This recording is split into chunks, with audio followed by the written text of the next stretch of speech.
जन नायकन movie review. जन नायकन जननायकन Tamil cinema के सुपरस्टार थलपति विजय के अभिनय करियर की एक बेहद ऐतिहासिक और अंतिम फिल्म है, क्योंकि इसके बाद उन्होंने पूरी तरह से राजनीति में कदम रख लिया है।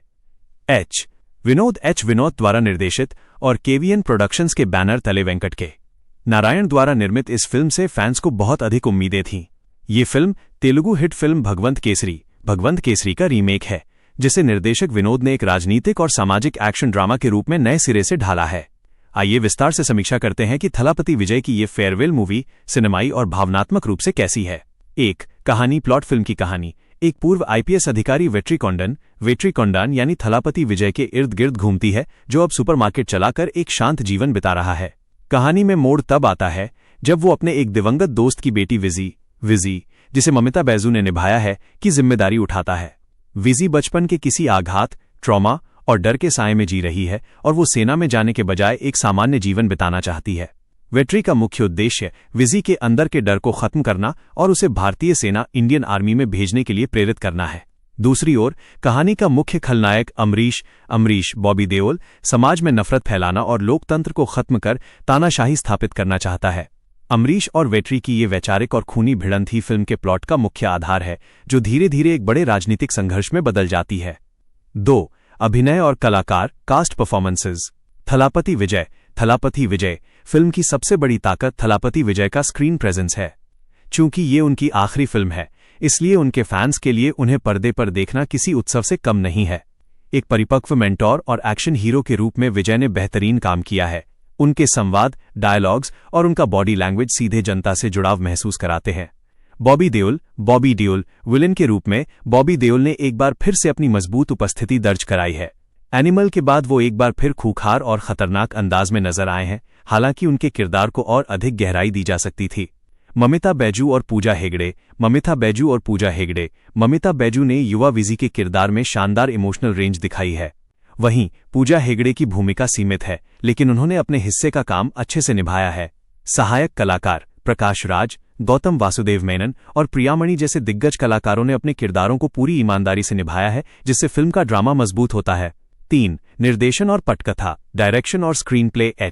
विनोद अपनी दमदार राजनीतिक और सामाजिक थ्रिलर फिल्मों जैसे धीरन अधिगारमोंत्रु और थुनीवु के लिए जाने जाते हैं। जन नायकन में भी उनकी वही शैली दिखाई देती है, जहां वो व्यक्तिगत भावनाओं को बड़े राजनीतिक मुद्दों के साथ जोड़ने की कोशिश करते हैं। हालांकि चूंकि ये फिल्म एक रीमेक है, इसलिए पटकथा स्क्रीन प्ले में कुछ जगहों पर ठहराव महसूस होता है। पहला हाफ इमोशनल बॉन्डिंग और मेंटोर स्टूडेंट के रिश्तों को स्थापित करने में समय लेता है, जबकि दूसरा हाफ पूरी तरह से एक्शन और थ्रिलर पर आधारित हो जाता है। निर्देशन के मामले में विनोद ने विजय की राजनीतिक एंट्री को ध्यान में रखते हुए कई मास सीन्स गढ़े हैं, जो थिएटर्स में सीटियां बजवाने के लिए काफी हैं। संगीत और बैकग्राउंड स्कोर। म्यूजिक और background score. Anirudh Ravichander film का संगीत अनिरुद्ध ने दिया है और ये फिल्म के सबसे सकारात्मक पहलुओं में से एक है। गाने, विशेष तौर पर थलापति कचेरी और अन्य ट्रैक सिनेमाघरों में दर्शकों में ऊर्जा भर देते हैं। फिल्म का बैकग्राउंड स्कोर बीजीएम सीन्स के प्रभाव को कई गुना बढ़ा देता है। एक्शन सीक्वेंस के दौरान अनिरुद्ध का संगीत रोंगटे खड़े कर देता है। तकनीकी पक्ष और सिनेमेटोग्राफी और टेक्निकल एस्पेक्ट्स। सत्यान सूर्यन की सिनेमेटोग्राफी शानदार है। एक्शन दृश्यों और विजुअल को एक अलग टोन दी गई है, जो फिल्म के मूड से पूरी तरह मेल खाती है। संपादन एडिटिंग कुछ जगहों पर थोड़ी और क्रिस्प हो सकती थी, क्योंकि फिल्म की लंबाई लगभग 3 घंटे थोड़ी लंबी महसूस होती है। इसके अलावा फिल्म के कुछ हिस्सों में वीएफएक्स और एआई जनरेटेड विजुअल्स को लेकर आलोचना भी हुई है, जिन्हें और बेहतर किया जा सकता था। सकारात्मक पहलू। थलापति विजय का दमदार अभिनय। उनका ये आखिरी परफॉर्मेंस उनके फैंस के लिए एक इमोशनल ट्रीट है। संगीत। अनिरुद्ध का धमाकेदार म्यूजिक और बैकग्राउंड स्कोर। मजबूत संदेश। महिलाओं के आत्मसम्मान, मानसिक स्वास्थ्य और देशभक्ति पर आधारित एक सकारात्मक संदेश। मास एलिमेंट्स। थिएटर्स में फैंस के लिए कई यादगार सीटीमार सीन्स। नकारात्मक पहलू। कमजोर पटकथा। चूंकि कहानी जानी पहचानी रीमेक है, इसलिए कई जगह कहानी पहले से प्रेडिक्टेबल हो जाती है। लंबी अवधि। फिल्म की लंबाई लगभग 3 घंटे है, जो खासकर दूसरे हाफ में थोड़ी खिंची हुई लगती है। कमजोर वीएफएक्स। कुछ सीन्स में डिजिटल वीएफएक्स और एआई का काम कमजोर नजर आता है। निष्कर्ष और रेटिंग। फाइनल वर्डिक्ट और रेटिंग। जन नायकन केवल एक फिल्म नहीं है, बल्कि ये सिनेमा और राजनीति के बीच एक पुल है, क्योंकि ये थलापति विजय की सिनेमाई पारी की अंतिम फिल्म है।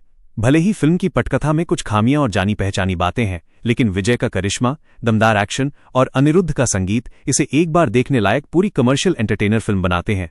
यदि आप थलापति विजय के कट्टर प्रशंसक हैं या एक मास एक्शन थ्रिलर देखना पसंद करते हैं तो ये फिल्म आपको निराश नहीं करेगी।